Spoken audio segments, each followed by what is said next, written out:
नीतिकार कहता है कि जो पाप से हमको दूर करे और पुण्य के कार्यों में हमको प्रेरित करे, भक्ति करने के लिए प्रेरणा दे,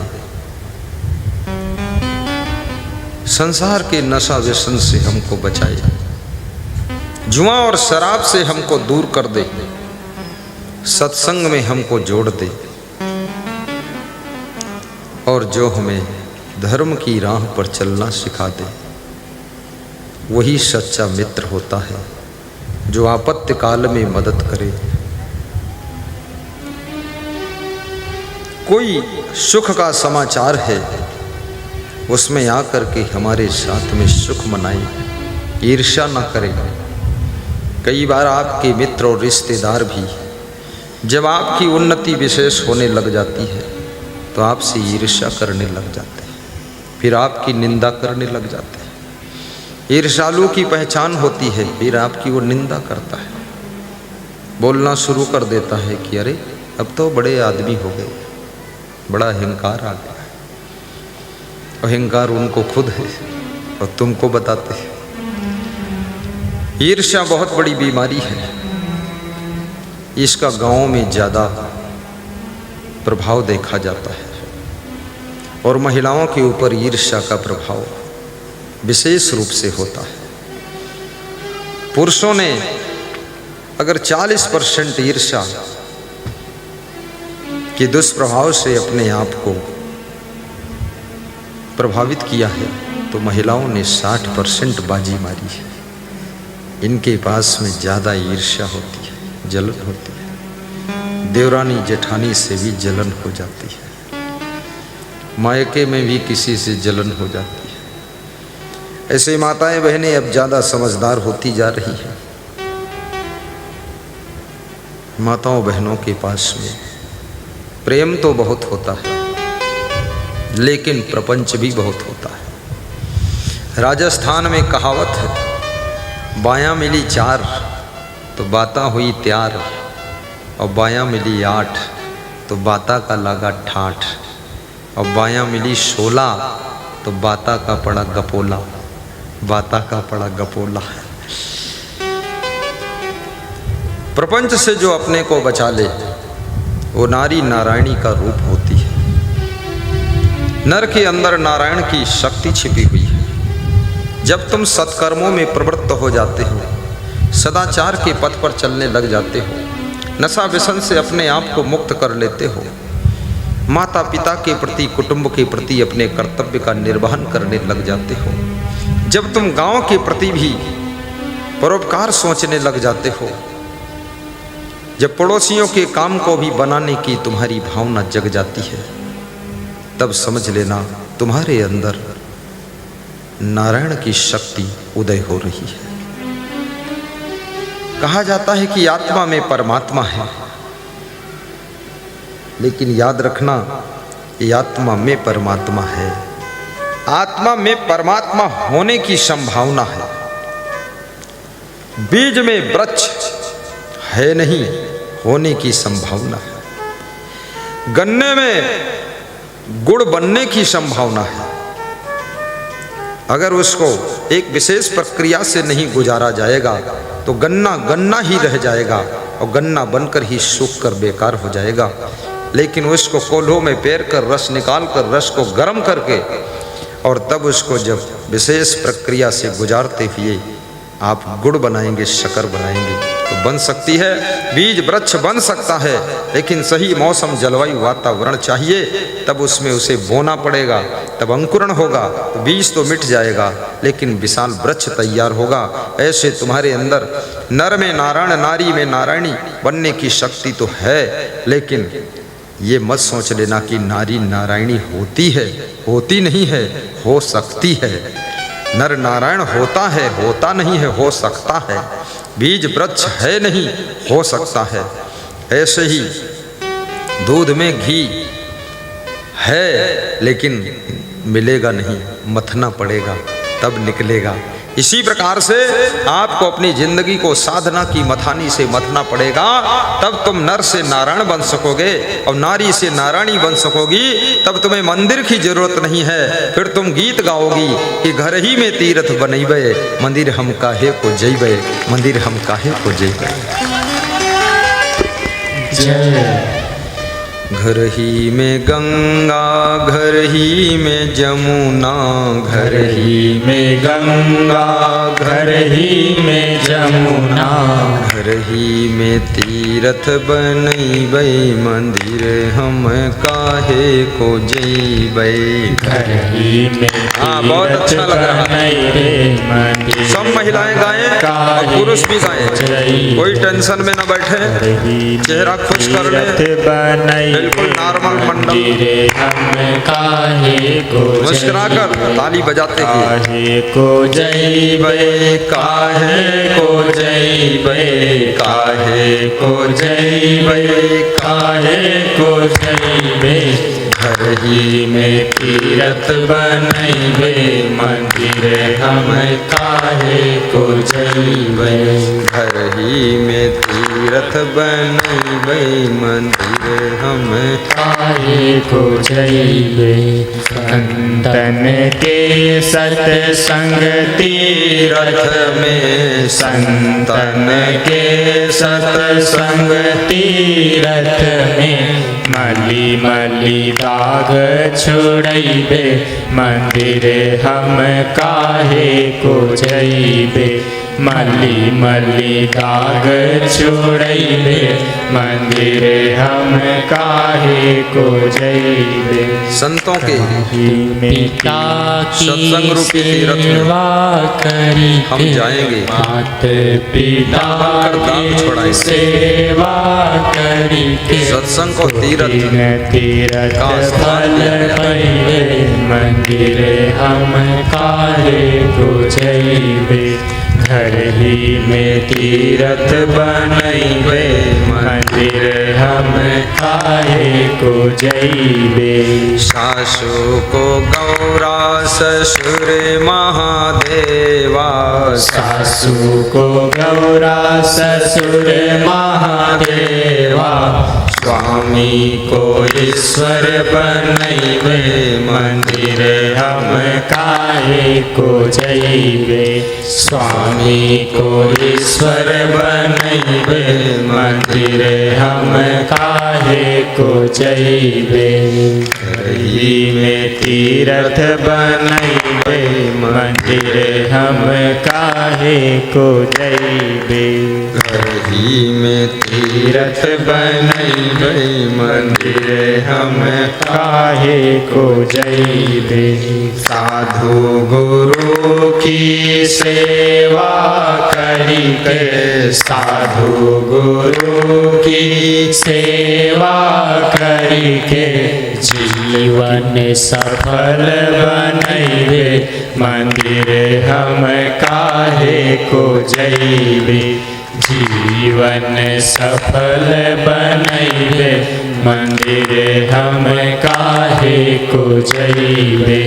घर ही में तीर्थ बनैबे, मंदिर हम काहे को जैबे। मात पिता की सेवा करिके, मात पिता की सेवा करिके, कोटिन तीर्थ फल पैबे, मंदिर हम काहे को जैबे। कोटिन तीर्थ फल पैबे, मंदिर हम काहे को जैबे। कोटिन तीर्थ फल पैबे, मंदिर माता पिता हम की काहे को जैबे।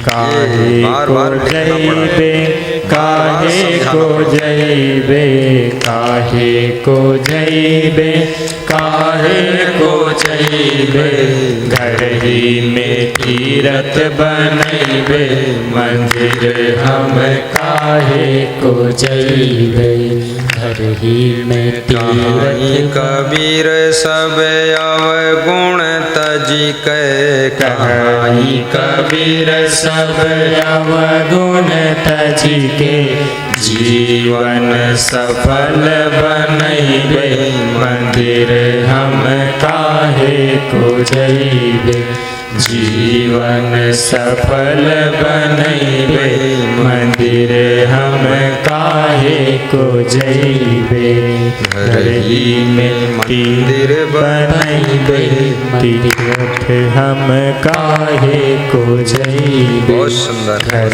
ही में मंदिर बनैबे, मंदिर हम काहे को जइबे। बोले सद्गुरुदेव की जय। अपने घर को सुंदर भी बनाइए, सुंदर बनाने के साथ साथ घर को पावन भी बनाइए। और घर सुंदर हो, घर पावन हो, लेकिन घर में रहने वाले सदस्यों को भी पावन होना चाहिए। घर के सदस्य और उनका खान पान, रहन सहन, वाणी बर्ताव, कर्म धर्म सब पावन होना चाहिए। याद रखना, घर कितना ही सुंदर हो, लेकिन घर में रहने वाले लोग यदि पावन नहीं है तो आपका घर मांस मछली अंडा मुर्गा दारू का केंद्र बन जाएगा। रोज मछलियां पकेंगी, रामा रामा हरे हरे, मुर्गी अंडा घरे घरे, यही चलता रहेगा। शराब पी करके लोग बेहोश रहेंगे, घर का सुख नष्ट हो जाएगा। शराब पी करके तुम सुख नहीं पा सकते हो। महिलाएं 99% क्या और इससे भी ज़्यादा ये नशा नहीं करती। कोई कोई महिलाएं थोड़ा थोड़ा गुड़ाखू घिस देती हैं। छत्तीसगढ़ में गुड़ाखू, उत्तर प्रदेश में तमाकू, बिहार में बीड़ी और मथुरा वृंदावन में हुक्का। मैं तो सभी जगह जाता हूँ, देखता रहता हूँ। मध्य प्रदेश में पान, ज़्यादा बात करूँ तो काट देगी कान, बहुत खतरनाक। जो संत ज़्यादा हंसे वो मध्य प्रदेश का ही होगा। जानता है कि सब देखते रहते गुरु जी, लेकिन बहुत कम माता बहन नशा करती है। इनके पास में एक ही नशा रहता है, वो नशा फैशन का नशा रहता है। इनको सजने धजने में 2-2 घंटे लग जाते हैं और फिर भी इनको संदेह रहता है कि अभी सुंदर दिखाई दे रही हूं कि नहीं। मैं तो देखता हूं हर नारी, हर पुरुष ऐसे ही बहुत सुंदर है।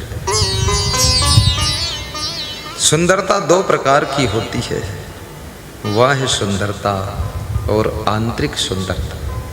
जैसे कोयल शरीर के रंग से तो सुंदर नहीं है, लेकिन अपने बोलने के ढंग से सुंदर है।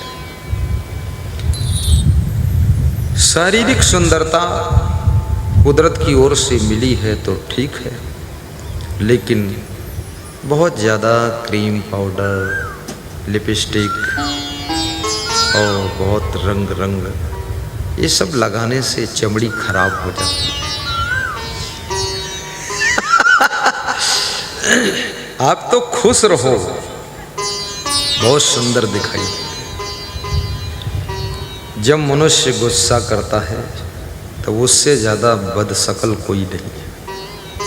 जब मनुष्य दुखी होता है तो भी बदशक्ल हो जाता है। जब मनुष्य टेंशन में होता है बदरूप हो जाता है, नर हो या नारी हो। जब मनुष्य प्रसन्न होता है, मुखमंडल पर मुस्कान होती है, हल्की सी ओंठें खुलती हैं और थोड़े से दांत चमकते ही दिखाई देते हैं, उस सुंदरता का वर्णन भी करना मुश्किल है। और ये प्रसन्नता ये किसी दुकान पर नहीं मिलती है, ये आपके मन से पैदा होती है। और कब पैदा होती है? जब आपका मन समझदार हो जाता है, तब तुम हमेशा प्रसन्न रहते हो। और मन को समझदार होना ये कोई छोटी बात नहीं।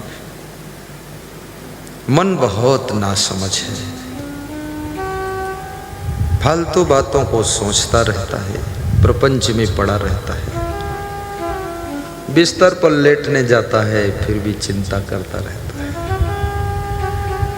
दिन भर चिंता कर लिया, काम कर लिया, बिस्तर पर विश्राम करने गए हो कि वहाँ भी तिकड़म बनाने गए। जल्दी सो जाया करो, ज़्यादा सोचा भी मत करो, क्योंकि राज्यपाल अनुसुईया उइके से मिलन हुआ तो वे कह रही थी कि मैं चुनाव हार गई थी मध्य प्रदेश में। बोले 2 बार हार गई। बोले तो घर बैठ गई। फिर सोचा कि अब छुट्टी मिल गई, बस ठीक है। बोले फिर दिल्ली से बुलावा आ गया कि आइए यहाँ। वहाँ जब मैं गई तो उन्होंने प्रमाण पत्र दिया कि आप छत्तीसगढ़ की राज्यपाल चुन ली गई है, जाइए वहाँ की गद्दी को सुशोभित करिए। तो बोले फिर मुझको बहुत मेहनत का काम पड़ गया। नहीं, मैं खुश थी। वास्तव में जिसको हार भी दुखी न कर सके, जिसको हानि भी टेंशन में न डाल सके, और जिसको किसी का वियोग चिंता में जला ना सके, समझ लेना उस व्यक्ति को बहुत ज्ञान हो चुका है। जिसको करोड़ों का धन भी अभिमानी न बना सके, जिसको बहुत बड़ा पद भी अहंकार न दे सके, और जिस व्यक्ति को चारों तरफ मिली हुई सफलता के बाद भी घमंड ना आए, तो समझना इस व्यक्ति को ज्ञान हो चुका है और ये व्यक्ति अब हमेशा खुश रह सकता है।